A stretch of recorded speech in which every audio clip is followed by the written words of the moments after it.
And another thing that is a complete ruse is the way that we're told about UFOs, which are a military weapon of war.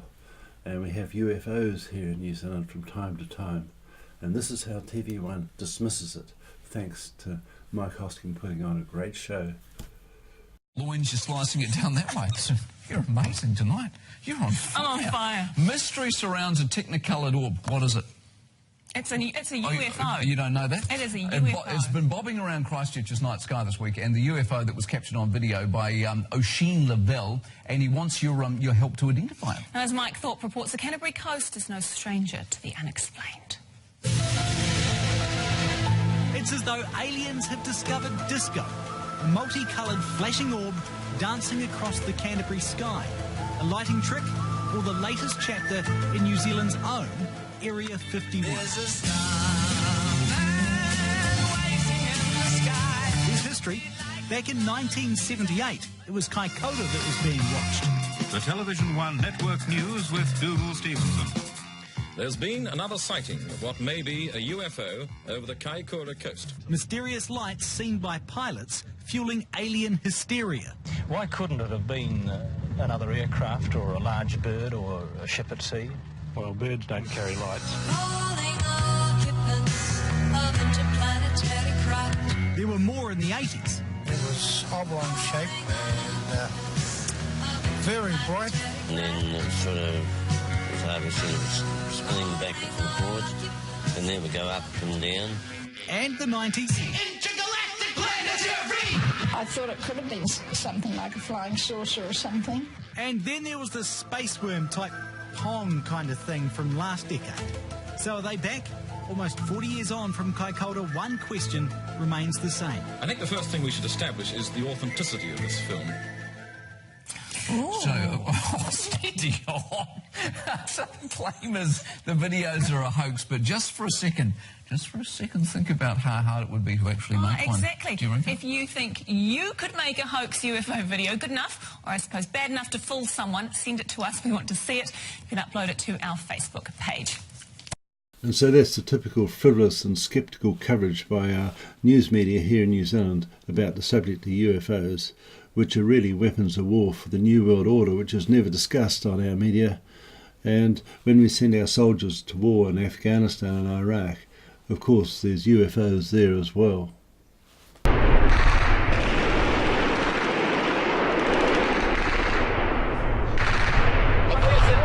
Can you see it?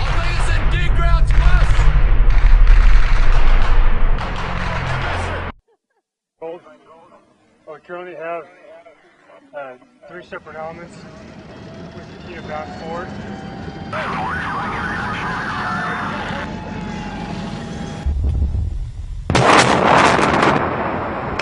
Medics! Go medic!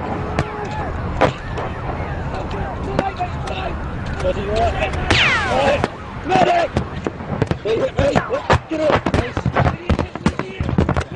In the face!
Alright, so it's real.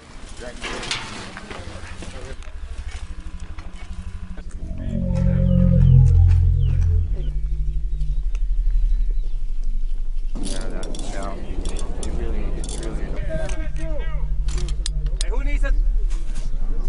They just don't want Hank to put a main gun around in them.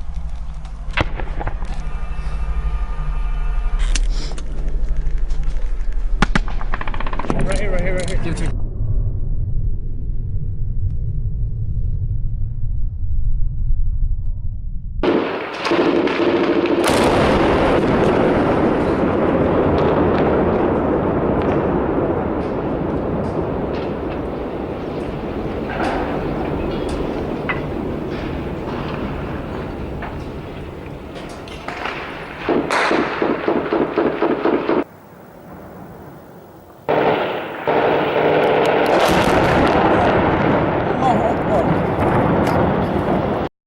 And the first item there shows US troops being attacked by a UFO, whereas the other items actually show the Muslims being bombed by the UFOs. And so UFOs are a weapon of war of the New World Order, that is the military-industrial complex or the deep state that undermines all of our Western democracies in the world today and wants to overthrow the West. And so this is a fairly important topic that we should be talking about. And even though we're focusing on New Zealand now, all of these topics are the same topics that are faced right across the Western world today. And so let's have a quick look at the history of UFOs as reported by the media in New Zealand. Our most well-known sighting remains the Kaikoura lights. It was in late December 1978. The crew of a Safe Air flight reported seeing strange lights over the South Island. So a few days later, an Australian film crew boarded the Argosy to take a closer look. We have an object confirmed by Wellington radar. It's been following us for quite a while. It's about 4 miles away, and it looks like a very faint star, but then it emits a very bright white and green light. Could that have been the planet Venus we saw as we came out of Christchurch? No way, and planet Venus doesn't sort of pass beneath our aircraft. We went there. Bill Startup was the Argosy's pilot.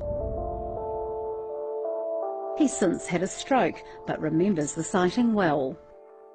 At the time they said squid boat lights. Yeah. What do you think? No. Mutton birds? No. Neither of those things fit. They said, lighthouse lights? No. Bill's wife is Shirley Startup. Do you think it was a cover-up? It was a cover-up of some description. Whether it was a cover-up of a foreign power testing aircraft or experimental craft, or a cover-up of visiting aliens or whatever, I think it definitely was. Yeah, it definitely had the feeling of being shushed up. Yes, I think there was a bit of a cover-up in the hope that, okay, we'll forget it, the press will forget it, and it'll go away. John Cordy was the air traffic controller at Wellington Airport who tracked the objects on radar. No, I don't know what it was. They were unknown, flying, they were definitely flying. They were unidentified flying objects. The one major target that tracked out from Wellington stayed in its position for well over an hour, and it turned and followed the Argosy. So they were purposeful. They were not necessarily intelligently controlled, but they were purposeful. 70 years' worth of secret documents containing eyewitness accounts of UFO sightings have been released by the Defence Force. Defence says it hasn't got the resources to analyse them, but UFO enthusiasts are excited, with one saying it's best to get any UFO secrets out into the open. Emma Jolliffe reports. The 12 volumes of documents date back to 1952. Here's an illustration of a UFO from 1953, a drawing from someone with a fertile imagination from 1959, and a response to an eyewitness account from Defence Minister of the day, KJ Holyoake. The 2,500 pages containing reports from the public, military personnel and passengers on board aircraft were released by the Defence Department in exchange for a $150 photocopying fee. UFO expert Murray Bott says most UFOs are less mysterious than they seem. I don't believe the the government would have anything of great value that would, for example, would expose extraterrestrial visitors, but it is essential for transparency. Bott says 90% of what people report as unidentified flying objects become identified flying objects, such as reflected light, aircraft in unusual lighting conditions, toy hot air balloons or LED kites like these. The Defence Force is keen to point out these are collated documents only. It says it doesn't have the resources to analyse or investigate the contents. This is New Zealand's most famous UFO sighting off the coast of Kaikoura in 1978. UFOs were seen following a freight plane. Also caught on aircraft radar, it's one of the world's best documented sightings. More recently, a UFO was reported over the Waitakere Ranges in August. The witness described something that looked like a ship in the sky with 3 big spotlights flashing different colours. The UFO files have been held by Archives New Zealand, but were released after a request under the Official Information Act. Throughout the documents, RNZAF letters repeatedly state that it doesn't conduct investigations into UFOs, perhaps best summarised by this letter in relation to a sighting which says, "No further comment at this end, and I am not raising the subject. Let it die a natural and unmourned death." Emma Jolliffe, 3 News. Meet George Richardson. A pilot for 53 years, this is the first time he's publicly told his story about a close encounter when he was piloting an Air New Zealand DC-10 back in 1978.